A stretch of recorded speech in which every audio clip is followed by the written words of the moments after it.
Assalamualaikum. Waalaikumsalam warahmatullahi wabarakatuh. Oke, bagaimana kabarnya Anda semua? Alhamdulillah, luar biasa. Allahu Akbar. Oh iya ya, alhamdulillah ya, semua masih semangat ya melaksanakan pembelajaran pada hari ini. Oke, sebelum kita memulai pembelajaran, Bapak mintakan kepada ketua kelas untuk memimpin doa pada hari ini. Silakan ketua kelas.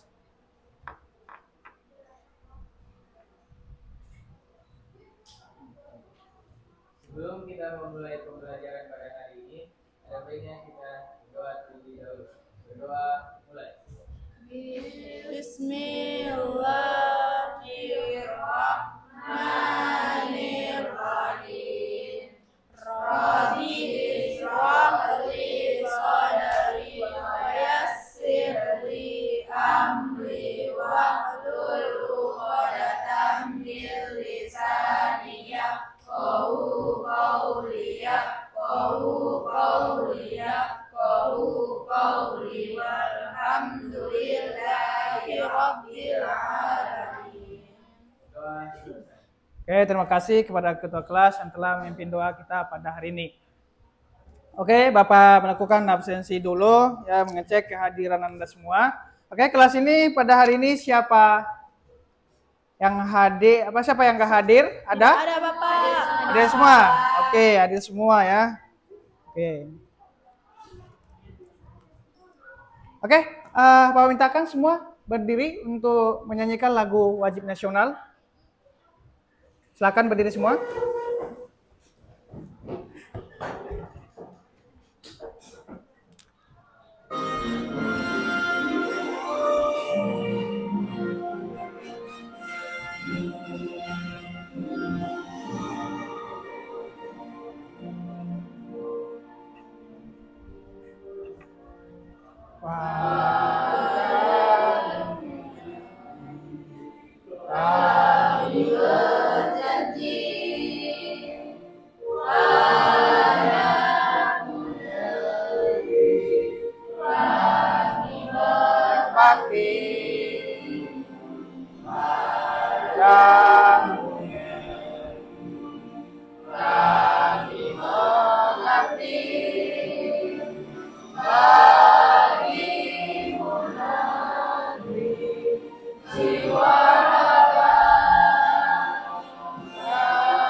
Oke, silakan duduk kembali. Ya.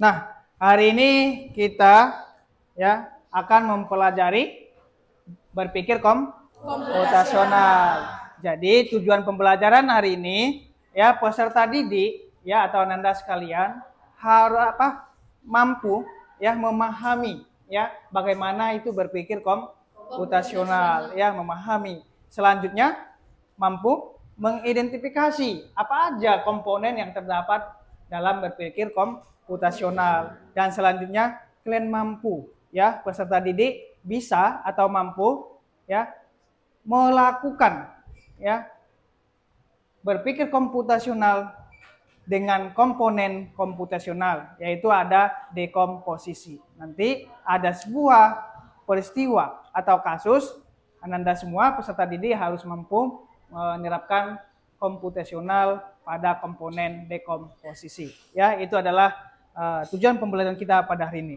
Sebelum kita masuk ke pembelajaran, Bapak ada dua pertanyaan. Yang pertama, ya, pernahkah Anda semua mengalami sebuah permasalahan yang besar, yang rumit, ya kan, baik di sekolah, di kelas maupun di rumah bersama temannya atau bersama keluarga.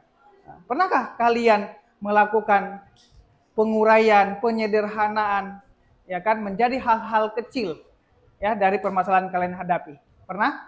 Pernah, Pak. Pernah. Oke, siapa yang bisa memberikan argumen, penjelasan? Ayo, Mutiara. Oke, silakan berdiri. Jadi itu kita berpikir komputasional itu saat ada masalah di kelas, Pak. Contohnya itu kayak salah paham antar sesama Jadi kita berdiskusi dulu, menerima pendapat dari berbagai pihak untuk menyelesaikan masalah tersebut. Oke, terima kasih kepada Mutiara ya. Kata Mutiara mengatakan bahwa permasalahan itu harus apa tadi?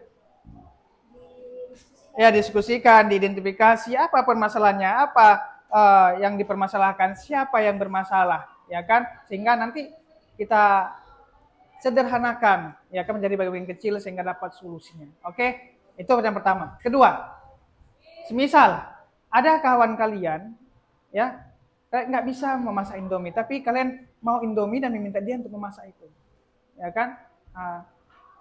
Bagaimana caramu menjelaskan kepada kawanmu tersebut agar dia mampu bisa memasak Indomie samamu gitu. Tapi dia nggak bisa sebelumnya. Oke, siapa yang bisa? Oke, Maulana, rekam diri. Pertama, saya akan menyuruh dia untuk menyiapkan bahan-bahan dan Indomie, Pak. Oke. Di air, panci, Indomie. Terus saya suruh dia untuk memanaskan airnya hingga mendidih, lalu memasukkan mie dan menyiapkan bumbu-bumbunya ke piring, Pak. Oke. Setelah itu memasukkan mie yang sudah matang ke piring, Pak. Lalu campur. Aduk dan sajikan. Oke, dan sajikan. Dan Indomie sudah bisa disajikan. Itu kan udah berpikir komputasional. Si Mutiara tadi udah komputasional, si Maulana pun udah komputasional. Tapi komputasionalnya menggunakan komponen dekomposisi. Ya, kita menjelaskan secara sistematis menjadi bagian-bagian kecil. Kita sederhanakan, ya, dari permasalahan yang rumit tadi. Oke. Nah, Anda semua tadi udah bisa menjawab dan Bapak kira sudah mulai paham dengan apa itu berpikir komputasional. Di sini Bapak jelaskan apa itu berpikir komputasi gitu. Yaitu proses menguraikan masalah rumit menjadi komponen yang lebih sederhana. Mengidentifikasi tren, merumuskan rencana dan menilai hasil dikenal sebagai berpikir komputasi. Ya, kalau kamu udah menguraikan masalah rumit menjadi sederhana, menjadi komponen yang lebih kecil, berarti kamu sudah berpikir komputasi. Nah, itu dia. Kenapa harus diasah berpikir komputasi? Pertama, keterampilan masa depan. Di masa depan, salah satu kemampuan yang paling dibutuhkan adalah berpikir komputasi. Harus mampu menyederhanakan sebuah permasalahan. Harus mampu menandai pola. Ya kan, menggunakan sistematis, harus mampu. Yang kedua, dunia semakin digital, kecanggihan teknologi dan integrasinya ke dalam kehidupan kita sehari-hari semakin meningkat. Ya, dari perkembangan teknologi yang awalnya hanya PC, habis PC ada internet, habis internet ya muncul AI, kecerdasan artifisial, dan sekarang sudah ada coding dan kecerdasan artifisial yang akan nantinya menjadi mata pelajaran pilihan. Kamu nanti akan belajar coding dan kecerdasan artifisial. Untuk apa? Ya, untuk mempersiapkan kita menghadapi kemajuan teknologi hari ini dan masa yang akan datang. Oke. Ada 4 komponen berpikir komputasional. Ya, yang pertama ada dekomposisi, yaitu proses memecah masalah kompleks menjadi bagian-bagian yang lebih kecil dan lebih mudah dikelola. Itu dia, dekomposisi. Ya, kamu pecah masalah yang kompleks itu besar, rumit, ya kan, menjadi bagian-bagian yang lebih kecil. Ya, kita cari siapa yang bermasalah, tokohnya siapa gitu kan, apa yang mau dipermasalahkan. Nah, habis itu, ya apa pendapat si B. Nah, baru kita diskusikan sehingga mendapatkan hasil, ya, dan lebih mudah untuk diselesaikan atau dikelola. Yang selanjutnya ada pengenalan pola. Di sini kamu harus mampu mengidentifikasi kesamaan atau keteraturan dalam data atau informasi. Selanjutnya ada abstraksi, proses penyederhanaan masalah dengan berfokus pada informasi penting dan mengabaikan detail yang tidak relevan. Dan terakhir algoritma, membantu memecah masalah kompleks menjadi langkah-langkah yang lebih kecil dan terkelola sehingga memudahkan dalam menemukan solusi. Oke, materinya yaitu tentang berpikir komputasional, ya kan? Berarti menyederhanakan, ya kan, suatu masalah yang kompleks. Nah, sebelum kita masuk ke tugas kelompok, ya, diskusi kelompok, ya, Bapak mintakan semua berdiri, kita melaksanakan yang namanya ice breaking. Oke, silakan berdiri semua.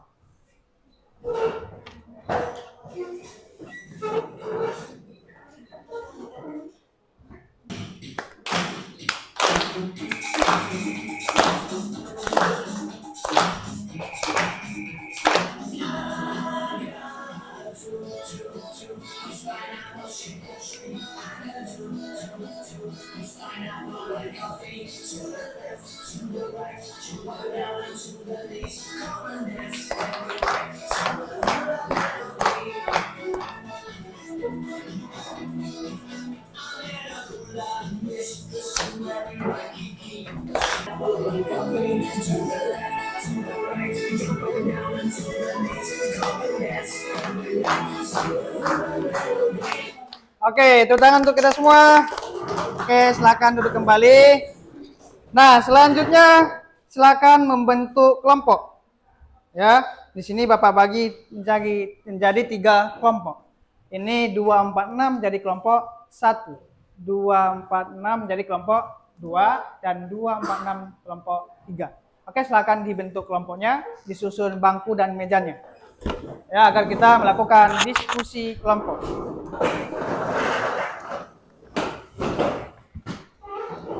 Oke, ini kelompok 1, kelompok 2, dan kelompok 3. Oke, Bapak bagi lembar kerjanya.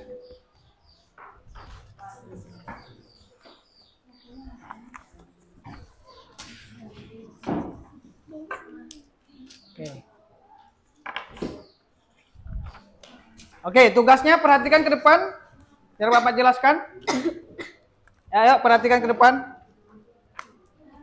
Oke, tugasnya tadi udah kita pelajari berpikir komputasional. Sekarang kita menggunakan komponennya, yaitu pertama dekomposisi terhadap peristiwa sejarah. Peristiwanya tentang proklamasi kemerdekaan Indonesia. Nah, lakukan dekomposisi peristiwa proklamasi dengan memecah menjadi beberapa komponen utama. Yang dimulai ada latar belakang peristiwa, tokoh-tokoh pentingnya, dan bagaimana kronologinya. Nah, boleh berbentuk format seperti ini, boleh. Ya, kalau dia kronologinya boleh dengan peta konsep, boleh dengan timeline. Ya, oke, silakan dikerjakan. Nah, dalam pengerjaannya boleh menggunakan buku teks, boleh menggunakan sumber internet. Ya, silakan pakai smartphone-nya.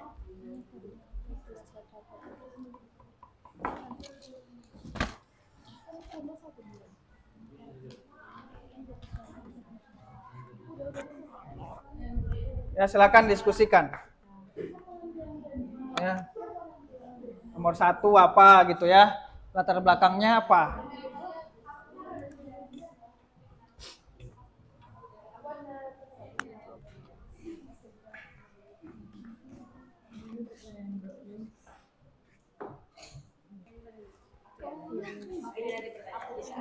Latar belakangnya singkat aja ya. Ya, identifikasi apa latar belakangnya. Tokoh-tokohnya, tokoh pentingnya aja. Sifat Mawati juga penting kan itu, Pak? Oh ya, penting. Ya, Ya, Bu Fatmawati sebagai apa? sebagai penjahat bendera. Nah, penjahat bendera. Sebelum si Fatmawati siapa aja gitu kan? Siapa yang merumuskan? Kalau kronologinya dari awal sampai terbacakan tanggal berapa? Tanggal 17 Agustus.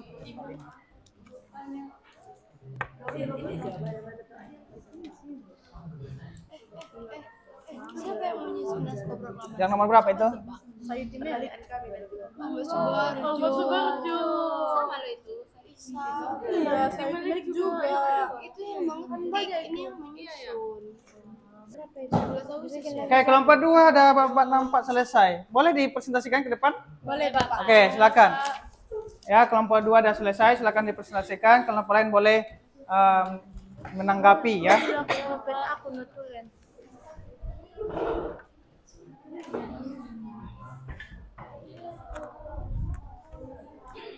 Nanti setiap pembicara boleh ini dipegang kayak gini aja.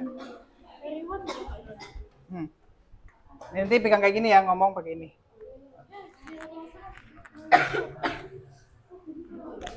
Oke, suaranya yang kuat ya.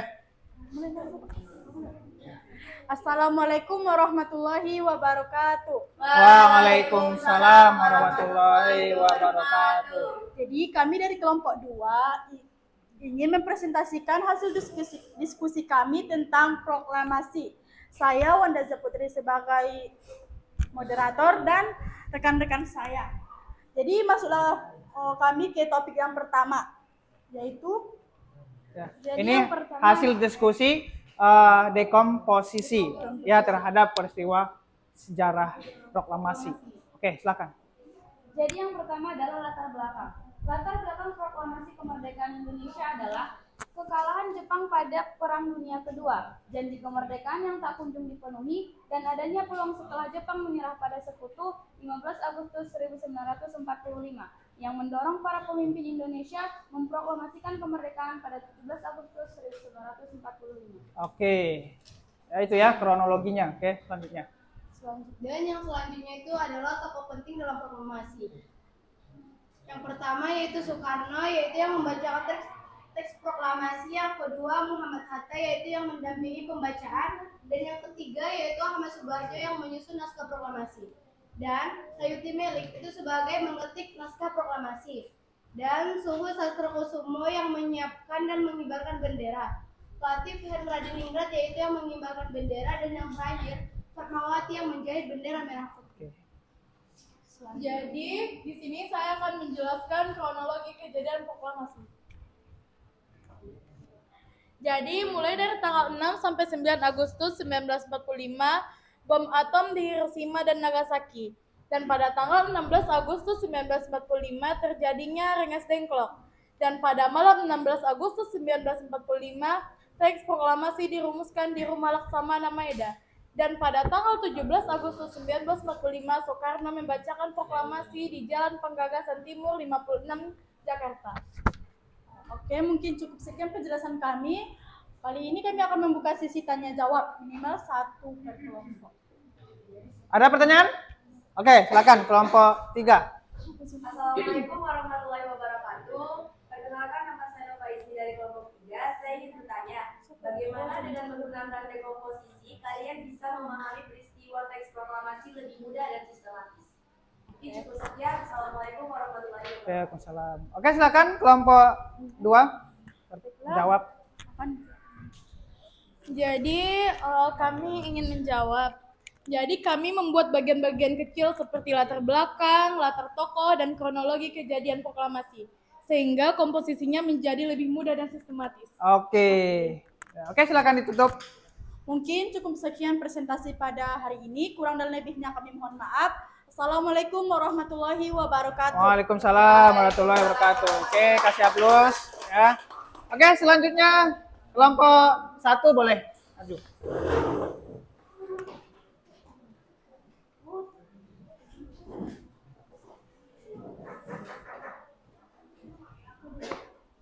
Ini siapa? Apanya? Moderatornya?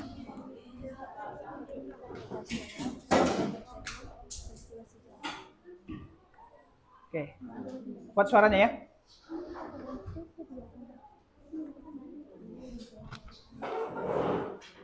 Assalamualaikum warahmatullahi wabarakatuh. Waalaikumsalam warahmatullahi wabarakatuh. Di sini kami dari kelompok 1 akan mempresentasikan hasil diskusi kami, yaitu tentang dekomposisi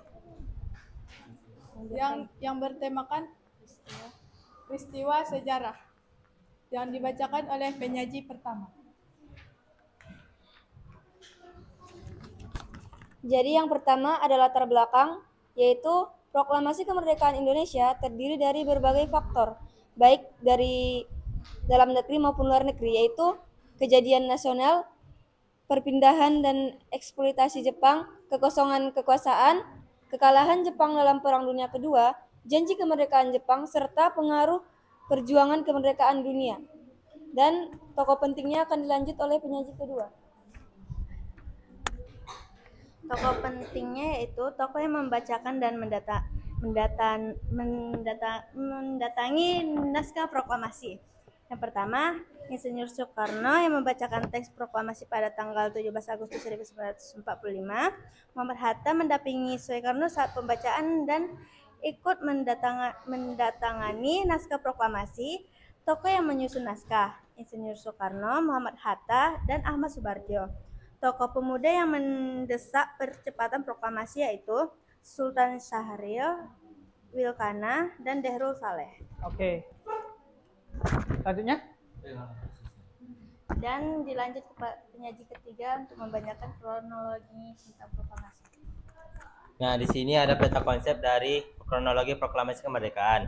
Yang pertama yaitu Jepang kalah perang pada tanggal 6 dan 9 Agustus 1945 dibom oleh Hiroshima dan Nagasaki.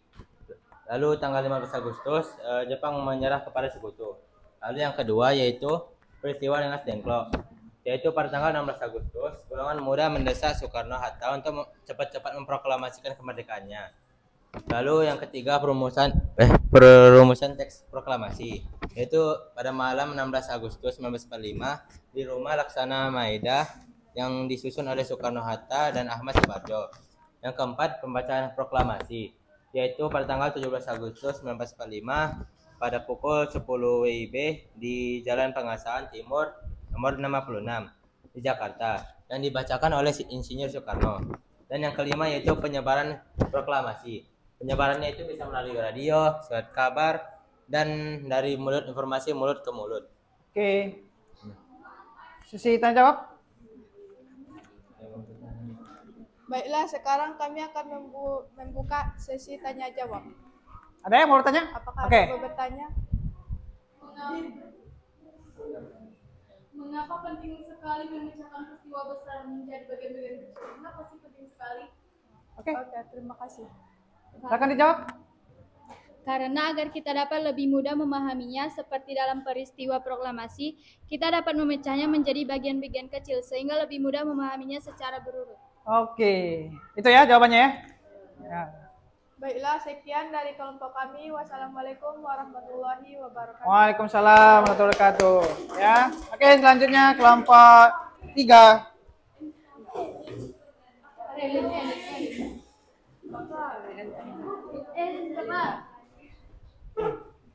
Siapa moderatornya? Nah, Nova. Ya. Oke. Silakan kelompok lain memperhatikan. Assalamualaikum warahmatullahi wabarakatuh. Waalaikumsalam warahmatullahi wabarakatuh. Perkenalkan, kami dari kelompok 3 ingin mempresentasikan tentang kejadian ataupun latar belakang dari bom atom. Kepada Mahmud Awisalan kami persilakan. Jadi saya akan menjelaskan latar belakang terjadinya proklamasi kemerdekaan Indonesia. Latar belakang yang pertama itu adalah karena jatuhnya bom atom yang dijuluki Little Boy dan Fat Man pada kota Nagasaki dan Hiroshima pada tanggal 6 Agustus dan 9 Agustus. Yang mana jatuhnya bom atom ini menyebabkan kekalahan Jepang pada Perang Dunia Kedua. Yang saat itu juga kaum muda mendengar berita itu sehingga mereka langsung menyarankan untuk segera melakukan proklamasi. Tokoh-tokoh penting dalam proklamasi kemerdekaan Indonesia yang pertama Soekarno, yang kedua Muhammad Hatta, yang ketiga kaum muda, keempat Soekarni, kelima Wilkana, keenam Hairul Saleh, ketujuh Sayuti Melik, kedelapan Yusuf Kunto, kesembilan Sudiro, dan terakhir atau yang ke-10 Subarjo. Dan akan dilanjutkan oleh Maulana. Nah, di sini adalah kronologi kejadiannya. Yang pertama yaitu pada 9 dan 6 Agustus, bom Little Boy dan Fat Man dijatuhkan, sehingga yang membuat para sekutu atau Jepang kembali ke daerah mereka. Dan para kaum muda mendengar hal itu, yang membuat mereka langsung segera ingin memproklamasikan kemerdekaan. Dan mereka itu bertentangan dengan kaum tua, yang dimana kaum tua ingin kemerdekaan itu diberikan oleh Jepang. Tetapi kaum muda menolak. Mereka ingin memproklamasikan sendiri dan berdiri sendiri. Lanjut, yang akhirnya mereka menculik Soekarno dan Hatta ke rumah Laksamana Tadashi Maeda. Di sana mereka merancang, membuat, mengetik, dan mempersiapkan segala hal yang berbau dengan proklamasi. Dan pada akhirnya di Jalan Pengangsaan Timur nomor 56 pada jam 10 WIB, Soekarno dan Hatta mereka memproklamasikan kemerdekaan Indonesia. Mungkin cukup sekian dari kami. Kami tutup dengan salam. Ada pertanyaan dulu. Sebelum itu, apakah ada yang ingin bertanya? Oke, silakan.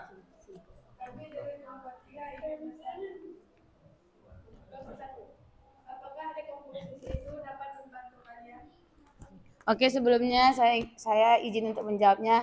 Ya, sangat membantu karena berpikir secara dikomposisi membuat kita mengetahui peristiwa-peristiwa proklamasi. Apakah Anda dapat memahaminya? Mengetahuinya dengan mudah, Ya, gitu Bapak. kan? Oke. Oke, silakan ditutup. Mungkin cukup sekian dari kelompok kami. Jika ada kesalahan mohon maaf. Kami akhiri dengan Assalamualaikum warahmatullahi wabarakatuh. Waalaikumsalam warahmatullahi wabarakatuh. Oke, silakan duduk kembali. Kelompok 1, 2, dan 3 sudah mempresentasikan ya tugasnya, ya hasil diskusinya. Tadi ada beberapa pertanyaan, ada 3 ya. Dari 3 pertanyaan tadi, ya kan kalau kita melihat ya berpikir komputasional dengan komponen dekomposisi itu mempermudah kita untuk memahami peristiwa yang besar. Kalau ini contohnya peristiwa proklamasi. Kita melakukan komputasional terhadap proklamasi, peristiwa sejarahnya.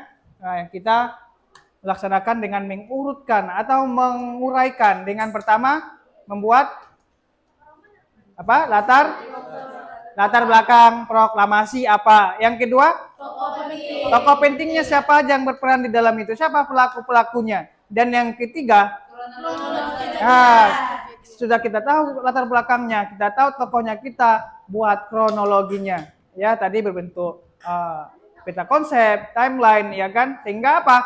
Sehingga kita mengetahui dengan mudah sejarah proklamasi kemerdekaan. Itu dengan berpikir komputasional menggunakan dekomposisi. Oke, itu dia. Nah, sebelum kita mengakhiri pembelajaran pada hari ini, ya Bapak minta refleksi bersama, ya. Apa yang kalian dapatkan setelah belajar pada hari ini? Pelajaran yang berharga yang dapat kalian pada pertemuan ini. Siapa yang mau memberikan jawaban? Dengan belajar dekomposisi ini kita bisa lebih paham mengenai sesuatu tanpa harus berpikir dengan keras karena kita sudah memecahnya menjadi satu persatu atau lebih kecil. Jadi kita dapat memahaminya dari satu persatu. Oke, ya kita kata apa kawan kita si Mahmul, untuk memahami sebuah masalah, sebuah peristiwa kita harus memecahnya satu persatu, menyederhanakannya, ya agar lebih mudah dipahami. Kita simpulkan ya pembelajaran pada hari ini, di mana kita berpikir komputasional, di mana kita ya dengan berpikir ini ya kan melakukan penguraian masalah yang rumit, yang kompleks menjadi komponen yang lebih sederhana, yang lebih kecil, melakukan identifikasi tren, merumuskan rencana, dan menilai hasil dikenal dengan berpikir komputasi. Itu dia, ya. Nah, pertemuan ke depan kita akan belajar tentang bagaimana itu tentang komponen pengenalan pola dalam berpikir komputasional. Oke, pertemuan pada hari ini kita tutup dengan doa kepada ketua kelas. Silakan pimpin doa ke depan.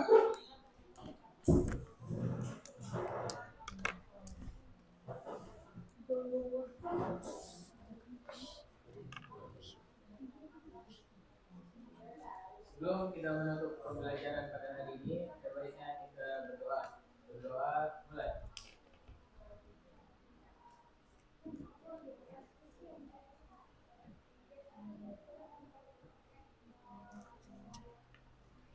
Berdoa selesai. Oke, terima kasih kepada ketua kelas yang telah memimpin doa. Oke, pembelajaran ini kita cukupkan. Sampai jumpa minggu depan. Bapak ucapkan terima kasih. Assalamualaikum warahmatullahi wabarakatuh. Waalaikumsalam.